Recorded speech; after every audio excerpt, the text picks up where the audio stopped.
आज तर यार पावसाने म्हणजे भारताला वाचवलं. तर काय म्हणू, म्हणजे भारताने काही खराब बॅटिंग केली आहे, काय खराब बॉलिंग आणि खराब बॅटिंग. गौतम गंभीरच्या एरियामध्ये आपल्याला माहीत होतं असं काहीतरी उलटपुलट फेर होणार आहे, पण असं एवढं खतरनाक होणार आहे आपल्याला ते माहीत नव्हतं.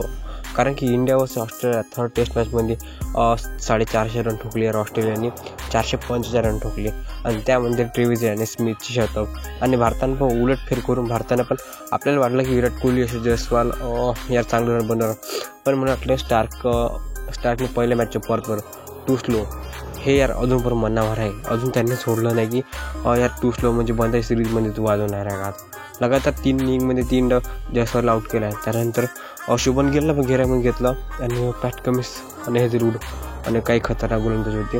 भारत आता पूर्ण नाजूक स्थिती आहे, म्हणजे कारण की भारताला इथून जर मॅच काढायचं असेल तर अपेक्षित नाही की मॅच निघेल, कारण की मॅच निघू शकतो असं नाही आहे की रोहित शर्मा आणि केरळ दोन्ही चांगली पार्टनरशिप केली, जशी ट्रेव्हिस आणि स्मिथने केली तशी जर चांगली लंबी पार्टनरशिप दोघांनी केली तर वाटते की कुठे भारत मॅच निघू तर नाही, पण जवळपास 450 रनाच्या आसपास न्यायला लागलं, म्हणजे 400 रनाच्या जवळ त्यावर नेलं नाही तर भारत मग मोठं मुश्किलमध्ये येईल. कारण की इथून जर 450 रन आहे, भारत जर 200 ऑलआउट झाला आणि तर मग मला वाटत नाही की भारत, कारण की 51 रन आहे, म्हणजे एका रन 4 विकेट गेला आहे. यामध्ये आपण म्हणू शकत नाही की ऑस्ट्रेलियाचा पालना खूप भारी आहे, कारण की हाय भारताला परी संस्कृती जो पालना आहे तो भारी ऑस्ट्रेलियाचा आहे. कारण की भारत 4 विकेट गेले आणि त्यामध्ये भारताची जेवढी बॅटिंग राहिली नाही, नितीश कुमार रेड्डी राहिला आणि जडेजा राहिला.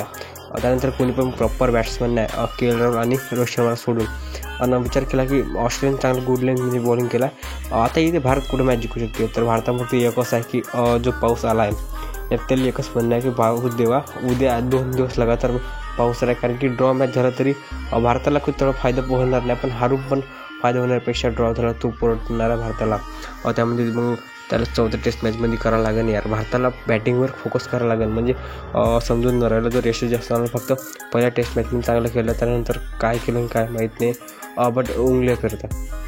जयस्वाल ट्रोल होते एवढ्यात मी, म्हणजे कारण की सोशल मीडियावर पाहिलं तर खूप लोक पाणीपुरी चिडवत होते यार, म्हणजे टू स्लोवर. कारण की तुम्ही मिचेल स्टार्कला तुम्ही अंडरस्टँड नको शकत, ॲसेसचा प्लेअर आहे आणि मिचेल स्टार्कसारखा खतरनाक प्लेअर तुम्ही पूर्ण सिरीजमध्ये जाबाल.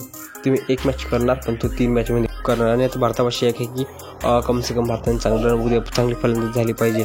आणि जर पाणी आला तर काही विषय नाही, पाणी आला तर खूप चांगलं होणार आहे. मॅच ड्रॉप करण्याला पण खूप आहे, पण पाण्याच्या भरोश्यावर राहू शकत नाही. भारताला चांगलं एक करावं लागेल, त्या खूप ड्रॉप ऑर्डरवर पुढच्या सेकंड इनिंग आय थिंक भेटून कारण हे गॅरंटी. कारण की फर्स्ट डे आणि थर्ड डे तो अर्धा पाण्यात गेला, फर्स्ट डे पूर्ण पाण्यात गेला, अर्धा डे थर्ड डे पाण्यात गेला.